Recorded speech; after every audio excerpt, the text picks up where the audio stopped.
ఏమ్మా లక్ష్మి, బాబాయ్ ఇవాళ ఏం కూరలు ఇస్తున్నావు? నిన్న తోటకూర తిన్నారు కదా, విటమిన్ కే వచ్చి ఉంటుంది. ఇవాళ కాలీఫ్లవర్ తినండి, విటమిన్ సి వస్తుంది. అలాగే అలాగే. ఇదిగోండి బాబాయ్. చిల్లరా ఉంచుకోమ్మా. పరాయి సొమ్ము పాము లాంటిది బాబాయ్, మనం ఉంచుకుంటే మనల్నే కాటేస్తుంది. నేను తీసుకోను. మంచి పిల్లవే. ఏంటి కేవైసీ అప్డేట్ చేయాలా? ఆధారు పాన్ ఎంటర్ చేసి మీకు ఓటీపీ సబ్మిట్ చేయాలి, అంతే కదా? మీరు లింక్ పంపించండి, చేసేద్దాం. ఫ్రెష్ కూరగాయలు ఏమున్నాయి? ఇవన్నీ ఫ్రెషే. ఫ్రెషా? ఏం ఫ్రెష్ ఉన్నాయి? వంకాయ ఏమో వంకరగా ఉంది, టమాటా ఏమో పుచ్చిపోయింది, ఆలుకేమో బొక్కలు. తెలిసిందేగా. ఇంకా ఏం తెలుసు నీకు? అన్నీ తెలుసు మాకు. గోడౌన్ నుంచి తక్కువ రేట్లు తీసుకొచ్చి ఇక్కడ మా అందరికి హై రేట్స్కి అమ్ముతారు. ఇన్ని తెలిసిన నీకు బ్యాంక్ వాళ్ళు కేవైసీ అప్డేట్ చేయడానికి ఎలాంటి లింకు పంపరని తెలీదా? తెలీదు. అలా అప్డేట్ చేయాలంటే నేరుగా బ్యాంక్ వెళ్ళి అప్డేట్ చేయాలని తెలీదా? తెలీదు. Debit card credit card information ఎవరికి పడితే వాళ్ళకి ఇవ్వకూడదని తెలీదా? తెలీదు. అలా చేస్తే నీ ఖాతా ఖాళీ అవుతుందని తెలీదా? తెలీదు.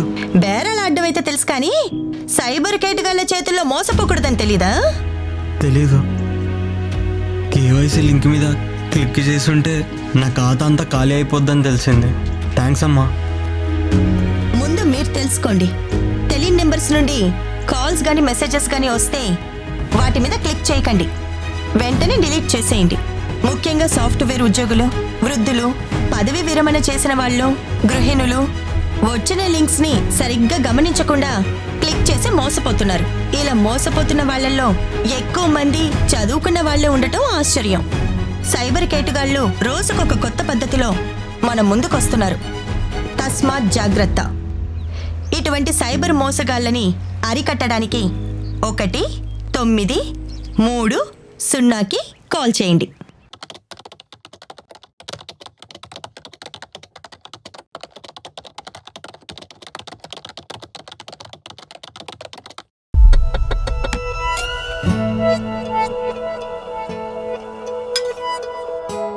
అమ్మ లేట్ అవుతుంది, క్యారెట్ తీసుకురావే.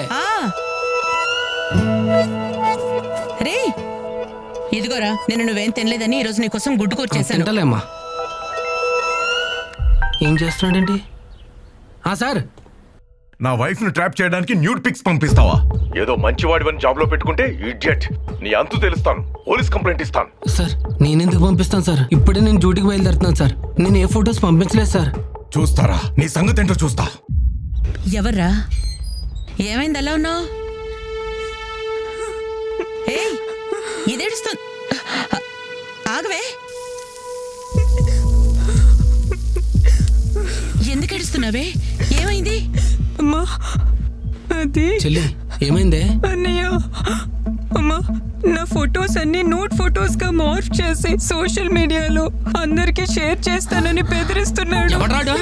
అది నువ్వు లోన్ తీసుకున్నావంట కదా, అది రీపే చేయలేదని నా ఫొటోస్ అన్ని సోషల్ మీడియాలో అప్లోడ్ చేస్తానని వార్నింగ్ ఇస్తున్నారు.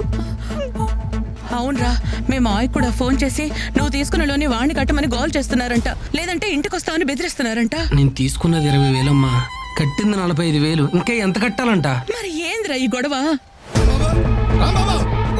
చేసిందంతా చేసే లోపల దాక్కుంటా పెట్టరా, బయటికి రా. ఎద్దావా ఎరా, మీ పక్కింట్లో దిగిన పాపానికి మమ్మల్ని ప్రశాంతంగా బతకనివరా? ఏమైందన్నయ్య? ఏమైందని నెమ్మదిగా అడుగుతా వింటమ్మా. మీ ఓడి ఎవరి దగ్గర లోన్ తీసుకున్నాడంట, అది కాస్త ఎగ్గొట్టాడంట. ఆ యదవులందరూ నాకు కాల్ చేసి నన్ను నా కుటుంబాన్ని బండబూతులు తిడుతున్నారు.